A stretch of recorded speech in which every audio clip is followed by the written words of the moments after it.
اللہ تمہارا ساتھی اور مددگار ہے۔ میں نے ایک آخری نظر اپنے باغ اور گھر پر ڈالی۔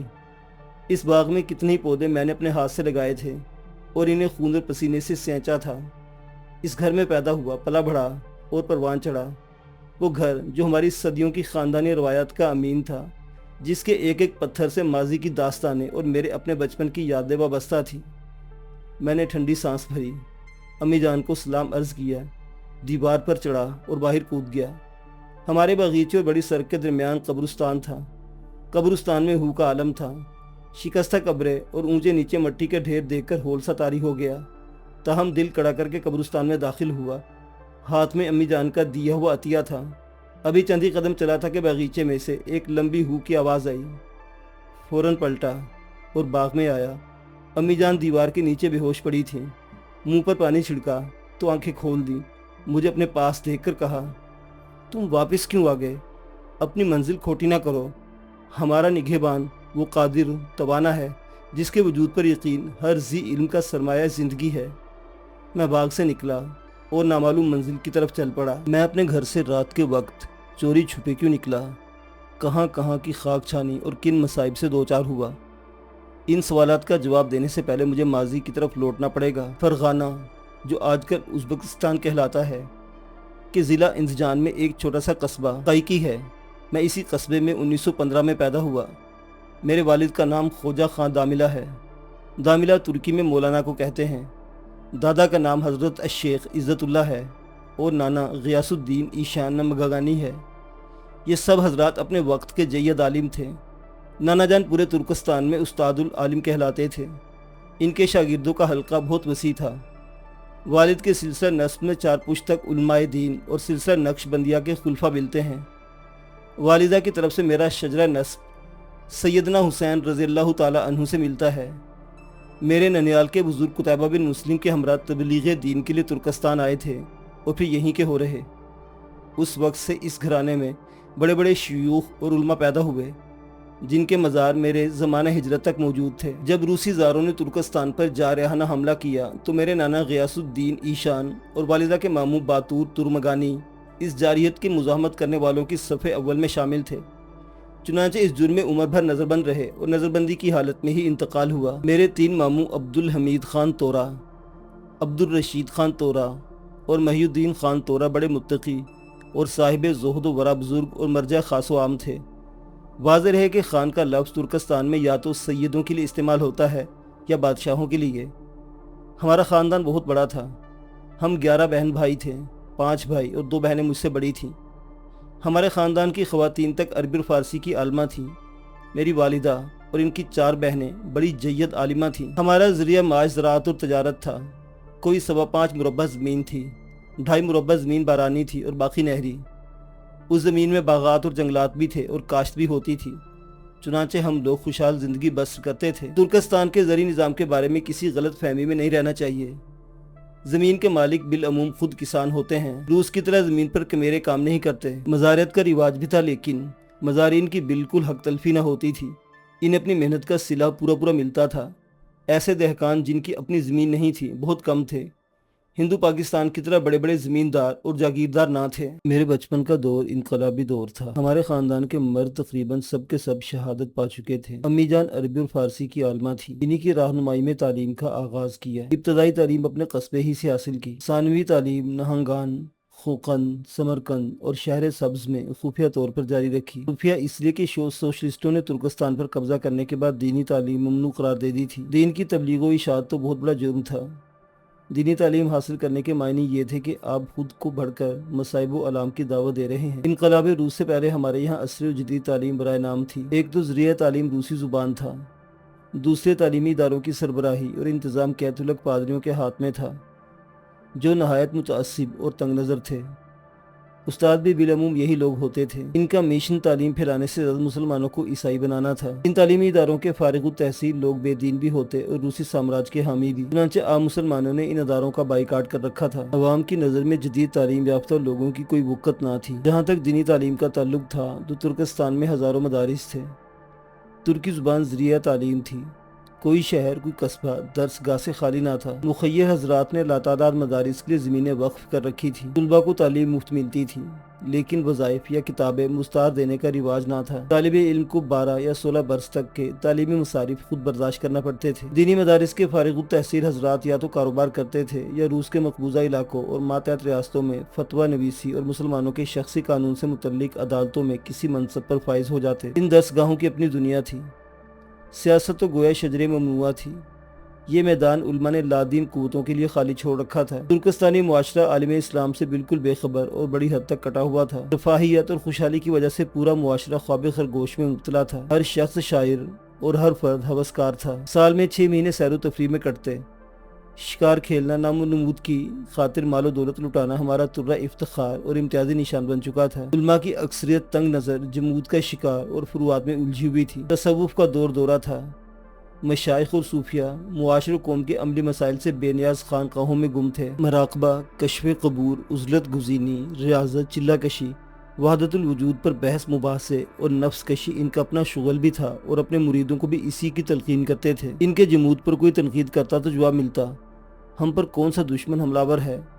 اگر کبھی ایسا وقت آ بھی گیا تو ہم جہاد کے میدان میں نہ نکل آئیں، بلکہ خانقاہی تربیت کا حقیقی مقصود جہاد کی تیاری ہی ہے۔ یہ تھے ترکستان کے مسلمان معاشرے کے شب و روز۔ جب 1917 میں روس میں انقلاب آیا، زار شاہی کا تختہ الٹنے کے بعد جمہوریت پسند نیشنل روسیوں نے الیگزینڈر کرنسکی کی سربراہی میں عبوری حکومت قائم کر لی۔ ادھر ترکستان نے بھی اپنی آزادی کا اعلان کر دیا۔ خوقند اس نوآزاد ریاست کا دارالحکومت تھا۔ کرنسکی حکومت نے ترکستان کی اس آزاد مملکت کو تسلیم کر لیا، لیکن اس کے پاس ایک دستہ فوج بھی نہ تھی۔ ملیشیا کے نام سے پولیس کے دستے تھے۔ تاہم آزاد حکومت کے رہنماؤں نے آزادی کو مستحکم کرنے کے لیے دن رات ایک کر دیا۔ علماء نے بھی ان کے ساتھ پورا تعاون کیا۔ دستور ساز مجلس وجود میں آئی اور دستور سازی کا کام پوری تیزی سے شروع ہو گیا۔ اس اثنا میں کمیونسٹوں نے لینن کی قیادت میں کرنسکی حکومت کا تختہ الٹ کر روس پر قبضہ کر لیا۔ فروری 1918 میں سوشلسٹ روس تک ترکستان پر چڑھ دوڑا اور اس کی چند روزہ آزادی کو موت کے گھاٹ اتار دیا۔ دسمبر 1921 میں اس نے بخارا اور جمہوریہ خیبر پر اپنے سامراجی چنگل گاڑ دیے۔ کمیونسٹوں نے ترکستان پر مسلط ہوتی زمینیں، باغات، دکانیں اور کارگاہیں غصب کر لیں۔ کسان، تاجر، علماء اور مذہب سے وابستہ افراد، خواہ وہ پڑھے لکھے سفید پوش تھے یا ان پڑھ، مزدور اور کاشتکار، سب کو حقوق شہریت سے محروم کر دیا گیا۔ نماز روزہ جرم قرار پائے، حج پر پابندی لگا دی اور مسجدیں بند کر دیں۔ مسجدیں بند کرنے کے لیے مکارانہ ہتھ کنڈے اختیار کیے گئے۔ سب سے پہلے مسجدوں اور مدرسوں کے اوقاف ضبط کر دیے گئے۔ اس طرح مسجدیں اور دینی درسگاہیں اپنے وسائل زندگی سے محروم ہو گئیں۔ پھر مسجدوں پر بھاری ٹیکس عائد کر دیے گئے۔ جب لوگوں نے چندہ جمع کر کے ٹیکس ادا کیا تو چندہ دینے والوں پر دفینہ ٹیکس لگا دیا گیا۔ اعلانیہ کہا جانے لگا کہ جو لوگ مسجدوں کا ٹیکس ادا کرتے ہیں انہوں نے خزانے چھپا رکھے ہیں، ہم یہ خزانے ان سے اگلوائیں گے۔ اب مسجد ٹیکس ادا کرنے کی جرت کون کرتا؟ چنانچہ جب مقررہ میعاد میں ٹیکس ادا نہ ہوتا تو ایک ہفتے بعد مسجد پر جرمانہ عائد کر دیا جاتا، جو وقت کی رفتار کے ساتھ ساتھ بڑھتا رہتا۔ ادھر جو لوگ نماز پڑھتے ان پر نمازی ٹیکس عائد کر دیا گیا۔ نتیجہ یہ کہ لوگ گھروں میں نماز پڑھنے لگے اور مسجدیں ویران اور بے آباد ہو گئی۔ جب کوئی مسجد اس طرح ویران ہو جاتی تو ایک روز کمیونسٹ اس میں جمع ہوتے اور ایک قرارداد منظور کرتے کہ مسجد بیکار اور ویران پڑی ہے، اس میں کوئی شخص نماز پڑھنے نہیں آتا، اس لیے حکومت کو چاہیے کہ وہ اس کو کسی رفاہی کام میں استعمال کرے۔ دوسرے روز قرارداد سرکاری گزٹ میں شائع ہو جاتی اور کمیونسٹ مسجد پر قبضہ کر کے یا تو اسے شہید کر دیتے یا استبل، کلب اور رقص گھر میں وغیرہ میں تبدیل کر دیتے۔ کمیونسٹ پارٹی کی شاخیں ایک ایک محلے میں کھول دی گئی تھیں۔ یہ شاخیں دین کے خلاف ریشہ دوانیاں کرتی اور اسے بیخ و بن اکھاڑنے کے لیے منصوبے بناتی۔ روزی کمانے کے لائسنس حاصل کرنا لازمی قرار دے دیا گیا۔ لائسنس کے بغیر کوئی شخص کو کھیتی باڑی، صنعت و حرفت، تجارت، حتیٰ کہ محنت و مزدوری کرنے کی بھی اجازت نہ تھی۔ مذہب سے وابستگی اور ملی و قومی روایت سے محبت رکھنے والوں کے لیے لائسنس کا حصول تقریباً ناممکن ہو گیا۔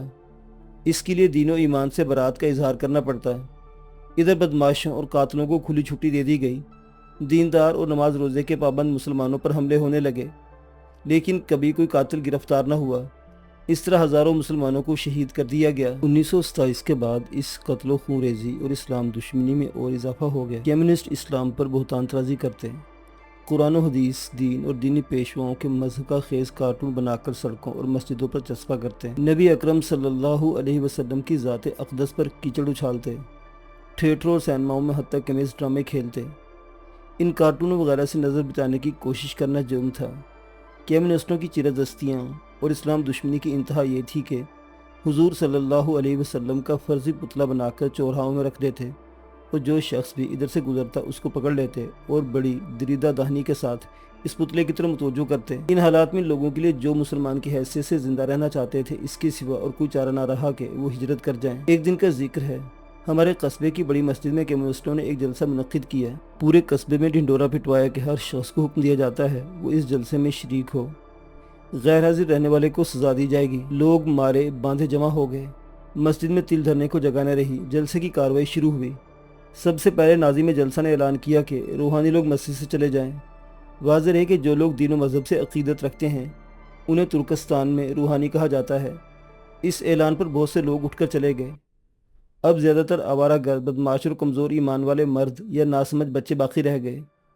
کمیونسٹوں نے جانے والوں کا نام لکھ لیا۔ تھوڑی دیر تک خاموشی طاری رہی، پھر زور زور سے گھنٹے بجائے گئے۔ جی ہاں، مسجد میں گھنٹے، جس طرح گرجوں میں بجائے جاتے ہیں۔ ایک تو ماحول پہلے ہی پرہول تھا، گھنٹوں کی آواز سے ہیبت اور بڑھ گئی۔ پھر ایک شخص سٹیج پر آیا، بتایا کہ یہ صاحب اسلامی فلسفی ہیں۔ وہ تقریباً 1.5 گھنٹے تک اسلام کے خلاف حضرہ سرائی کرتا اور منہ سے جھاگ اڑاتا رہا۔ قلم میں طاقت نہیں کہ اس کی حضرہ سرائی کو من و ان بیان کر سکے۔ مختصر الفاظ میں اس نے کہا کہ مذہب بالخصوص اسلام نے خدا کا تصور جو دلوں پر بٹھایا ہے، اس کا مقصد عوام کو لوٹنا ہے۔ یہ تصور سرمایہ داروں اور ملاؤں نے اپنی شکم پروری کے لیے ایجاد کیا ہے۔ اللہ، رسول، یوم آخرت، حشر و نشر، جنت و دوزخ، فرشتے اور جنات وغیرہ تمام عقائد ڈھکوسلے ہیں اور روحانیوں کا بھی چھایا ہوا دام تصویر۔ کمیونسٹ پارٹی ان تصورات کا قلع کما کر کے عوام اور محنت کشوں کے دام ترویج سے چھٹکارا دلانے کا عزم صمیم رکھتی ہے۔ مقرر جوش تقریر میں چلایا، کیا کوئی صاحب سوال کرنا چاہتے ہیں؟ اس دریدہ دہن کی خرافہ سن کر میرا خون کھول رہا تھا۔ میں تڑپ کر اٹھا اور کمیونسٹوں کے تیوروں کی پرواہ نہ کرتے ہوئے بولا، جو لوگ تمہیں اس خرافات کا جواب دے سکتے تھے انہیں تو تم نے نکال دیا، کیا اب ان کی روحوں سے جواب مطلوب ہے؟ جوش کے عالم میں جانے کیا کچھ کہہ گیا، بس اتنا احساس ہے کہ مسجد میں سناٹا چھایا ہوا تھا اور اس سناٹے میں میری آواز گونج رہی تھی۔ اچانک شور بلند ہوا، پکڑو پکڑو، اور پھر کمیونسٹ چاروں طرف سے مجھ پر پل پڑے اور لاتے مکے برسانے لگے۔ میرا کوٹ پھٹ گیا، کپڑے تار تار ہو گئے۔ پھر پولیس نے دھکے دے کر اور ڈنڈے مار کر باہر نکال دیا۔ گھر پہنچا تو امی جان اور چھوٹے بہن بھائی میری حالت دیکھ کر پریشان ہوئے۔ امی جان کی پریشانی دیکھی نہ جاتی تھی، ان کی پریشانی بجا تھی۔ دین اور اہل دین کا جو حشر ہو رہا تھا وہ ان کے سامنے تھا۔ خود ہمارا اپنا خاندان بھی محفوظ نہ رہا۔ سوشلسٹ پولیس میرے چچا، 2 ماموں، 1 بہنوئی، 2 خالازاد بھائیوں اور متعدد عزیزوں کو دینی پیشوا ہونے کے جرم میں ان کے گھروں سے پکڑ کر لے گئی تھی، اور پھر آج تک پتہ نہ چل سکا تھا انہیں زمین کھا گئی ہے یا آسمان نے اچک لیا ہے۔ امی جان نے پوچھا، بیٹے ماں تم پر نثار، یہ تمہیں کس نے مارا ہے؟ میں نے ہر چند ٹالنے کی کوشش کی، مگر امی جان کا اصرار بڑھتا گیا۔ بار بار کے اصرار سے مجبور ہو کر میں نے ساری داستان سنا دی۔ امی جان سن رہی تھی اور رو رہی تھی۔ سارا ماجرا سن کر فرمایا، نور بصر، یہ لوگ جاہل اور بے دین ہیں اور انہی کا راج ہے۔ ان بیہودہ لوگوں کو علم اور حقیقت کی ہوا تک نہیں لگی۔ ان کی خرافہ دین حق پر محض بہتان ہے۔ اچھا، مجھے تمہارے متعلق کچھ سوچنا پڑے گا۔ لو اب کھانا کھا لو۔ دل اس قدر بے چین اور مضطرب تھا کہ کھانے کو جینا چاہتا تھا۔ امی جان نے اپنے ہاتھ سے زبردستی چند نوالے کھلائے۔ رات خاصی گزر چکی تھی۔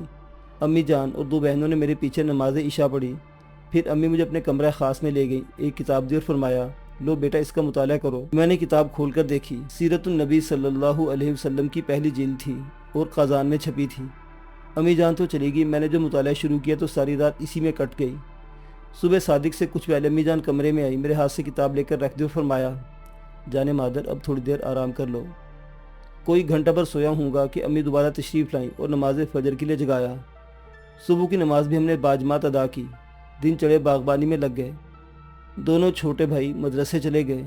دوپہر کے بعد گھر آئے تو امی جان سے کچھ کہا۔ امی بولی، یہ لوگ دشمنان دین ہیں اور دشمن ایسے ہی بک بک کرتے ہیں۔ پتہ چلا کہ مدرسے میں ڈرامہ ہوا تھا جس میں نماز، روزے اور دوسرے اسلامی شاعر پر حملے کیے گئے اور ان کا مذاق اڑایا گیا۔ دوسرے دن بچے اسکول گئے تو ان سے والدین کے تاثرات پوچھے گئے۔ 15 دن بعد امی جان کی اس بنیاد پر حقوق شہریت سے محروم کر دیا گیا کہ وہ روحانیہ اور عالمہ دین ہیں۔ امی نے اس موقع پر فرمایا، اب ہمارا ایمان آزمایا جائے گا۔ ان لوگوں سے یہی توقع تھی۔ یہ بدماش اس سرزمین میں دینی شعور و احساس رکھنے والے کسی انسان کو زندہ نہ چھوڑیں گے۔ پھر امی جان مجھے الگ ایک طرف لے گئے اور فرمایا، بیٹے کچھ خبر نہیں دشمن کب مجھے شہید یا جلا وطن کر دے۔ یہاں مسلمان بن کر رہنا ممکن نہیں رہا۔ میں تمہیں ہجرت کی اجازت دیتی ہوں، کسی اور ملک میں چلے جاؤ تاکہ ایک مسلمان کی زندگی بسر کر سکو۔ اب ہمارا وقت زیادہ تر چپکے کے صلاح مشورے میں گزرتا۔ مجھے اپنی والد اور دادا اور نانا سے نہایت گراں بہا اور نایاب ذخیرہ کتب ملا تھا۔ امی جان کے مشورے سے والد مرحوم کے مہمان خانے کی تقریباً 6 فٹ موٹی دیوار میں شگاف کیا گیا۔ تمام کتابیں اس میں رکھ کر دیوار چن دی۔ ہمیں یقین تھا کہ سوشلسٹ حکومت ضرور اس عمارت پر قبضہ کر لے گی اور اس کو منہدم کرنے کے بجائے کسی سرکاری استعمال میں لے آئے گی۔ امی جان کو شہری حقوق سے محروم کرنے کے ٹھیک 23 دن بعد میں ہجرت کی راہ پر گامزن ہو چکا تھا۔